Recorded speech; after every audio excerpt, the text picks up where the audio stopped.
जय हिंद आप सभी को। देखिए आज की 42 नंबर प्रैक्टिस सेट देखने वाले हैं। काफ़ी मोस्ट इम्पोर्टेंट ये प्रैक्टिस सेट है आपके एग्जाम को लेकर। ये नेवी के लिए इम्पोर्टेंट है। देख रहे हैं यहाँ पर लिखा हुआ है भारतीय नौसेना अग्निवीर। तो ये अगर आप लोग सच में नेवी की तैयारी करते हैं आप लोग इस वीडियो को जरूर देखिएगा। देखिए अगर आप लोग पीछे वाले वीडियो नहीं देखे हैं जिसमें हम लोग 1 से लेकर 41 तक प्रैक्टिस सेट कंप्लीट कर लिए हैं, तो आप लोग जाकर जरूर देखिए, आपको पूरा प्ले लिस्ट में मिल जाएगा। ठीक है। और आप लोग को अगर सिलेक्शन लेना है आप लोग हमारे साथ जरूर जुड़िएगा, चैनल को जरूर सब्सक्राइब कीजिएगा, वीडियो को भी लाइक कीजिएगा। और आप लोग सच में नेवी में रिजल्ट लाना है, सिलेक्शन लेना है, आप लोग चैनल को सब्सक्राइब कर लीजिएगा। ठीक है। चलिए स्टार्ट करते हैं। देखिए प्रैक्टिस सेट नंबर 42 है, हम लोग इसी बुक से कर रहे हैं, पूरा 50 प्रैक्टिस सेट करने वाले हैं। ठीक है। और आज की इस वीडियो में हम लोग 42 नंबर प्रैक्टिस सेट समाप्त करेंगे। देखिए अगर आप लोग को पूरा ये बुक का 50 प्रैक्टिस सेट चाहिए तो आप लोग दिए हुए नंबर पर जरूर संपर्क कीजिए। 50 रुपये में 50 प्रैक्टिस सेट आपको मिल जाएगा। ठीक है। तो आप लोग जरूर संपर्क कीजिएगा। चलिए स्टार्ट करते हैं। स्क्रीनशॉट ले लीजिएगा और आप लोग को आंसर पता होगा आप लोग भी आंसर बताइएगा कमेंट में। ठीक है। देखिए सामान्य ज्ञान है भाग 1। जिस तरीके से पेपर होता है उसी तरीके से इसमें पेपर बनाया गया है। चलिए स्टार्ट करते हैं। देखिए सबसे पहला क्वेश्चन, चीनी यात्री फाहियान किसके शासनकाल में भारत आया था? चीनी यात्री जो फाहियान है किसके शासनकाल में भारत आया था? कनिष्क, समुद्रगुप्त, चंद्रगुप्त मौर्य, चंद्रगुप्त विक्रमादित्य। तो जो चीनी यात्री फाहियान है किसके शासनकाल में भारत आया था? तो चंद्रगुप्त विक्रमादित्य के। ऑप्शन नंबर डी हो जाएगा। चंद्रगुप्त विक्रमादित्य के शासनकाल में भारत आया था। नेक्स्ट है, जालियांवाला बाग हत्याकांड कब हुआ? जालियांवाला बाग हत्याकांड कब हुआ? 13 अप्रैल 1919, 19 जून 1919, 20 जून 1920, 11 जुलाई 1921।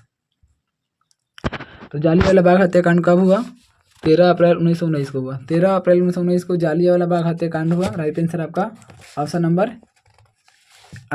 ही हो जाएगा। ठीक है। चलिए आगे क्वेश्चन देखते हैं। देखिए 3 नंबर क्वेश्चन, ग्रीनविच किस देश में है? ग्रीनविच किस देश में है? ब्रिटेन, यूनाइटेड किंगडम, अमेरिका, चीन, भारत। तो ग्रीनविच किस देश में है? राइट आंसर आपका ये हो जाएगा ब्रिटेन में। यूनाइटेड किंगडम ब्रिटेन में है। ऑप्शन नंबर ए हो जाएगा। नेक्स्ट है, राष्ट्रीय अनुसूचित जाति एवं अनुसूचित जनजाति आयोग संयुक्त के प्रथम अध्यक्ष कौन थे? H Ramdhan, H Hanuman Thapa, DS Bhuria, BS Shastri. तो राष्ट्रीय अनुसूचित जाति एवं अनुसूचित जनजाति आयोग के प्रथम अध्यक्ष कौन थे? राइट आंसर ये हो जाएगा SH Ramdhan. Option number A हो जाएगा। नेक्स्ट है, NGT का फुल फॉर्म क्या होता है? NGT का फुल फॉर्म बताना है। National green tribunal. Option number A हो जाएगा नेशनल ग्रीन ट्रिब्यूनल। नेक्स्ट है, अभी तक आप लोग चैनल को सब्सक्राइब नहीं किए हैं तो कर लीजिएगा, वीडियो को भी लाइक कर लीजिएगा। दोस्त एक लाइक के लिए हम लोग इतना मेहनत करते हैं, बस आपको एक लाइक के लिए लाइक जरूर कीजिएगा। ठीक है। सब्सक्राइब जरूर कीजिएगा, आपका बहुत बड़ा फायदा होगा। 22वें राष्ट्रमंडल खेल 2022 का आयोजन कहाँ पर किया जाएगा? बर्मिंघम, पेरिस, नई दिल्ली, टोक्यो। तो जो 22वें राष्ट्रमंडल खेल है 2022 का आयोजन कहाँ पर किया जाएगा? राइट आंसर ए हो जाएगा बर्मिंघम में। बर्मिंघम में किया जाएगा। नेक्स्ट है, भारत के प्रथम वैज्ञानिक कौन थे जिन्हें भारत रत्न पुरस्कार दिया गया था? भारत के प्रथम वैज्ञानिक कौन थे जिन्हें भारत रत्न मिला था? मेघनाथ साहा, CV रमन, होमी जे भाभा, विक्रम साराभाई। तो भारत के प्रथम वैज्ञानिक कौन थे जिन्हें भारत रत्न पुरस्कार दिया गया था? राइट आंसर बी हो जाएगा CV रमन को भारत रत्न पुरस्कार दिया गया था। नेक्स्ट है, अग मार्क एज मार्क क्या है? AGMARK ये क्या है? राइट आंसर डी हो जाएगा प्रयोग करने वाली चीज़ों जैसे अंडे, घी, तेल आदि की quality guarantee motor. Option number D हो जाएगा राइट आंसर। नेक्स्ट क्वेश्चन है, भारत द्वारा स्वदेशी निर्मित लाइट कॉम्बैक्ट एयरक्राफ्ट LAC का नाम क्या है? ब्रह्मोस, चेतक, तेजस, अपाचे। तो भारत द्वारा स्वदेश निर्मित लाइट कॉम्बैक्ट एयरक्राफ्ट का नाम क्या है? राइट आंसर सी हो जाएगा तेजस। ऑप्शन नंबर सी हो जाएगा तेजस नाम है। नेक्स्ट है, 5 रंग का झंडा किस देश का है? 5 रंग का झंडा किस देश का है? भारत, नेपाल, पुर्तगाल, अमेरिका। राइट आंसर आपका बी हो जाएगा, पुर्तगाल। 5 रंग का झंडा पुर्तगाल का है, राइट आंसर बी हो जाएगा। नेक्स्ट क्वेश्चन देखते हैं, देखेंगे यहाँ पर 11 नंबर प्रश्न है, हवाई द्वीप समूह की खोज किसने की थी? हवाई द्वीप समूह की खोज किसने की? Copernicus, Captain Cook, Kepler, Magellan. Hawaii द्वीप समूह की खोज किसने की? Copernicus, Captain Cook, Kepler, Magellan. Right answer B हो जाएगा, कैप्टन कुक ने। हवाई द्वीप समूह की खोज कैप्टन कुक ने की, ऑप्शन नंबर बी हो जाएगा। नेक्स्ट है, भारत में नागरिकता प्राप्त करने का नियम कौन बनाता है?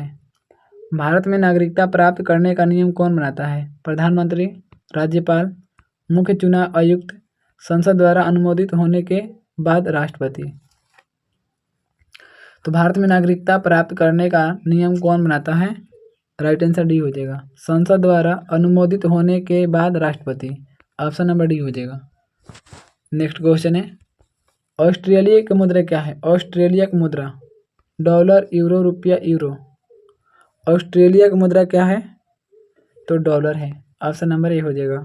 ऑस्ट्रेलिया की मुद्रा डॉलर, करेक्ट आंसर आपका ऑप्शन नंबर ए हो जाएगा। गीत गोविंद नामक ग्रंथ का रचनाकार कौन है?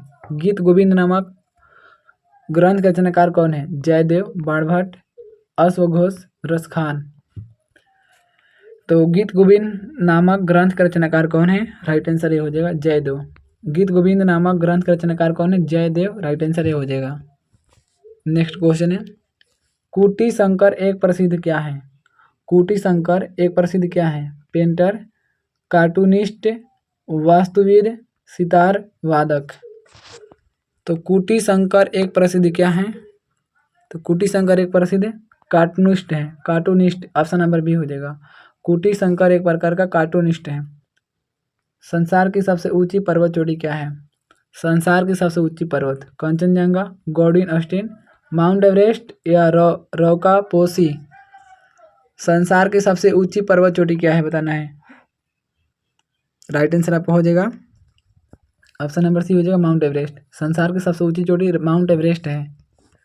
नेक्स्ट क्वेश्चन है, निम्न में से कौन सा डिवाइस 2 या 2 से अधिक नेटवर्कों को जोड़ता है? कौन सा डिवाइस 2 या 2 से अधिक नेटवर्कों को जोड़ता है? पाथवे, रोडवे, गेटवे, इनमें से कोई नहीं। निम्न में से कौन सा डिवाइस जो है 2 या 2 से अधिक नेटवर्कों को जोड़ता है? तो 2 या 2 से अधिक नेटवर्क को गेटवे जोड़ता है, गेटवे, ऑप्शन नंबर सी हो जाएगा, गेटवे। नेक्स्ट क्वेश्चन है, भारतीय वायुसेना की सर्वोच्च रैंक क्या है? भारतीय वायुसेना की सर्वोच्च रैंक क्या है? ऑप्शन है general, air chief martial, admiral, chief of defence staff.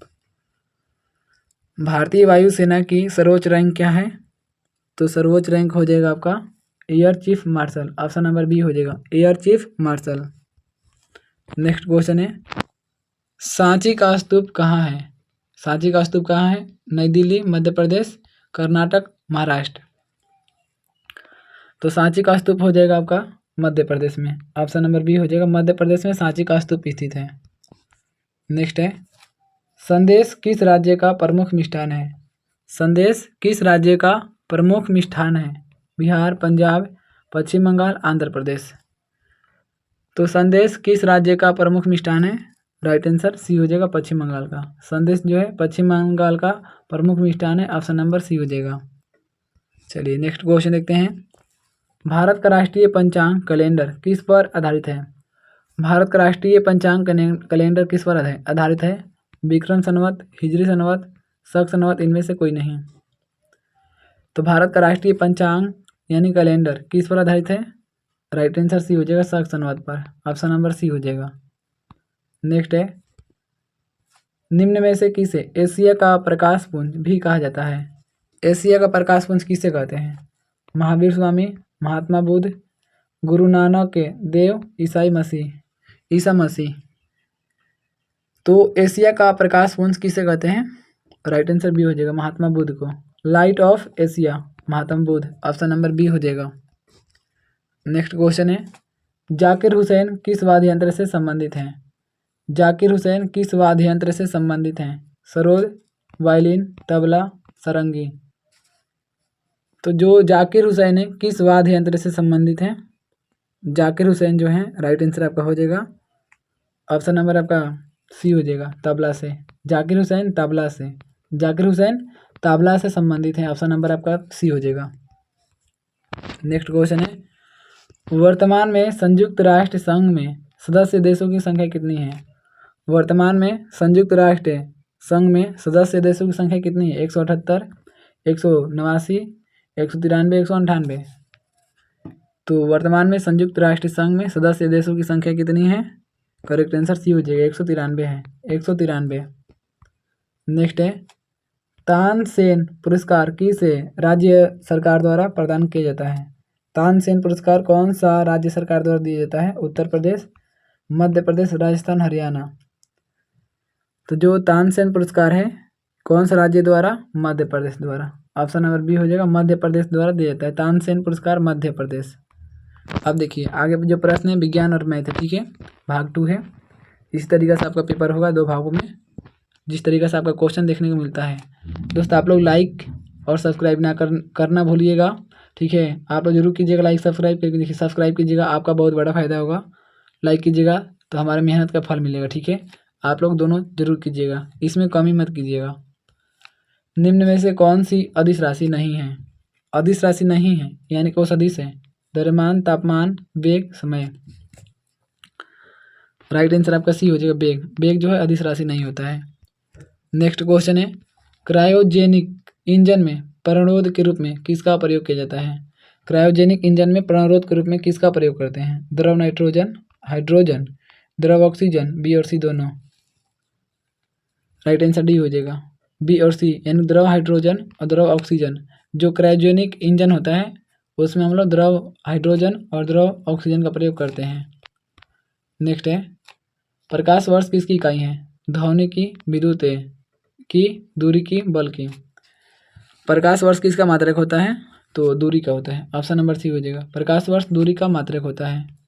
चलिए नेक्स्ट क्वेश्चन देखते हैं। यहाँ पर 29 नंबर प्रश्न है, किलोमीटर सामान्यतया बनता है। किलोमीटर, कैलोरीमीटर सामान्यतः बनता है तांबे से, पीतल से, जस्ता से, एल्युमिनियम से। कैलोरीमीटर किससे बनता है? तो देखिए जो कैलोरीमीटर तांबा से बनता है। ऑप्शन नंबर ए हो जाएगा, कैलोरीमीटर तांबा से बनता है। Option number A. नेक्स्ट है, ध्वनि के वेग पर किसका प्रभाव नहीं पड़ता है?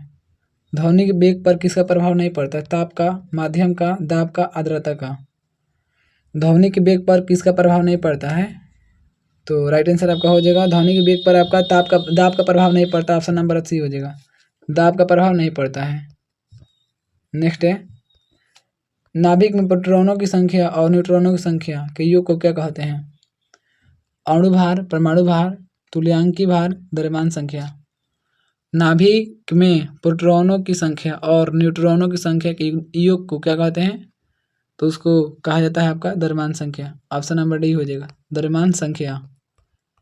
नेक्स्ट क्वेश्चन देखते हैं यहाँ पर 32 नंबर क्वेश्चन, एक गैस का रुद्धोष्म में दबाव के दौरान उसका तापक्रम क्या होता है? एक गैस का रुद्धोष्म में दबाव के दौरान उसका तापक्रम क्या होता है? बढ़ता है, स्थिर रहता है, गिरता है, शून्य हो जाता है। राइट आंसर ये हो जाएगा, बढ़ता है। एक गैस का जो रुद्धोष्म में दबाव है वो रुद्धोष्म में दबाव के दौरान उसका तापक्रम जो है बढ़ता है। ऑप्शन नंबर ए हो जाएगा। निम्नलिखित में से कौन सा एक तत्व नहीं है? कौन सा एक तत्व नहीं है? ऑक्सीजन, सिलिकॉन, क्लोरीन, संगमरमर। कौन एक तत्व नहीं है? ठीक है, तत्व नहीं है, राइट आंसर डी हो जाएगा, संगमरमर। ऑप्शन नंबर आपका डी हो जाएगा, संगमरमर तत्व नहीं होता है। नेक्स्ट है, निम्नलिखित में से किस अम्ल का उपयोग सीसा संचायक बैक्टीरिया में किया जाता है? सीसा संचायक बैक्टीरिया में किसका प्रयोग होता है? सल्फ्यूरिक अम्ल, हाइड्रोक्लोरिक अम्ल, नाइट्रिक अम्ल, एसिटिक अम्ल। तो सीसा संचायक बैक्टीरिया में किसका प्रयोग होता है? राइट आंसर ये हो जाएगा, सल्फ्यूरिक अम्ल का। सल्फ्यूरिक अम्ल का प्रयोग होता है सीसा संचायक बैक्टीरिया में। ऑप्शन नंबर ये हो जाएगा। चलिए नेक्स्ट क्वेश्चन है, निम्न में से किस खनिज अयस्क से लोहा प्राप्त किया जाता है? कौन सा खनिज अयस्क से लोहा प्राप्त होता है? पाइराइट, हेलाइट या हेमेटाइट या एजुराइट। निम्न में से किस खनिज अयस्क से लोहा प्राप्त होता है? इसका करेक्ट आंसर सी हो जाएगा, हेमेटाइट से। हेमेटाइट से लोहा प्राप्त होता है। नेक्स्ट है, एक आदर्श अमीटर का प्रतिरोध कितना होता है? एक आदर्श अमीटर का प्रतिरोध क्या होता है? 0, अनंत, 100 ओम, इनमें से कोई नहीं। तो एक आदर्श अमीटर का प्रतिरोध जो होता है आपका 0 होता है। ऑप्शन नंबर ए हो जाएगा। एक आदर्श अमीटर का प्रतिरोध 0 होता है। जब बर्फ पिघलती है तब आयतन बढ़ता है, आयतन घटता है, द्रव्यमान बढ़ता है, द्रव्यमान घटता है। जब बर्फ पिघलती है तो क्या होता है? देखिए, जब बर्फ पिघलती है तो आयतन घटता है। ऑप्शन नंबर बी हो जाएगा। जब बर्फ पिघलेगा तो आयतन घटेगा। राइट आंसर बी हो जाएगा। इससे आगे आपका जो क्वेश्चन है मैथ का है, ठीक है, आप लोग देख सकते हैं। मैथ का प्रश्न है 50 तक। इसका प्रैक्टिस सेट अलग चल रहा है। आप लोग अलग प्रैक्टिस सेट आप लोग जाकर अलग प्लेलिस्ट में देख लीजिएगा, ठीक है। आप लोग वीडियो कैसा लगा कमेंट में जरूर बताइएगा। आप लोग कौन से फॉर्म का अप्लाई किए हैं, SSR या AMR, और आप लोग कहाँ से हैं, ठीक है ना। स्टेट का नाम जरूर लिखिएगा कमेंट में। देखिए, अगले वीडियो में हम लोग 43 नंबर प्रैक्टिस सेट कंप्लीट करेंगे। आप लोग चैनल को सब्सक्राइब जरूर कर लीजिएगा, वीडियो को भी लाइक कर लीजिएगा। और आप लोग को सिलेक्शन लेना है, रिजल्ट लाना है, आप लोग हमारे साथ जरूर जुड़िए, ठीक है दोस्त। और आप लोग PDF मंगवाना है तो दिए हुए नंबर पर जरूर संपर्क कीजिए। आप लोग 50 रुपये में 50 प्रैक्टिस सेट मिल जाएगा, ठीक है। चलिए, वीडियो यहीं तक समाप्त होता है। आप लोग वीडियो देखने के लिए बहुत बहुत धन्यवाद। नेक्स्ट वीडियो मिलते हैं, तब तक के लिए जय हिंद।